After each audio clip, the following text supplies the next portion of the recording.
નિર્મળ ગુજરાત 2.0 કે સામેની સાઈડ પર એક પંપ મૂકવામાં આવ્યો છે જે પાણી અંદરથી કાઢી અને એને પાણીને ઓછું કરે છે. બહુ સારી ક્રિયા છે કે પાણી આપણે કાઢી નાખીએ અહીંયાથી તો નવું પાણી, ચોમાસાનો સમય થઈ ગયો છે હવે, એટલે નવું પાણી અંદર આવશે.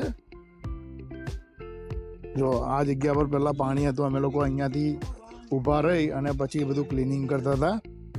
પણ તળાવની અંદર હજુ બી તમે જોઈ શકો છો કે આની અંદર હજુ બધી બહુ વસ્તુઓ પડી છે.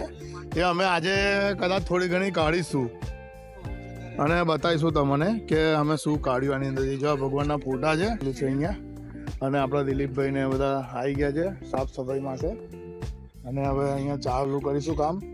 આ તમે તળાવની અંદર તમે જોઈ શકો, અંદર બી બધું બહુ ડીપમાં, જેવું કે મેં વાત કરી કે પાણીની અંદર બધું બહુ છે. બહાર તો દેખાય છે વસ્તુ બરાબર છે, પણ પાણીની અંદર ખાસું એવું છે બધું કે જે કામ કરીને અંદરથી બધું કાઢવું પડે એવું છે.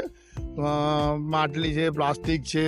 અમે લોકો, અમારી પાસે પાવડા છે, અમે લઈ આવીશું અને કાઢીશું આજે થોડું ઘણું. આ બધું અમે સાફ કરીને આ બધું લઈ જ જઈશું.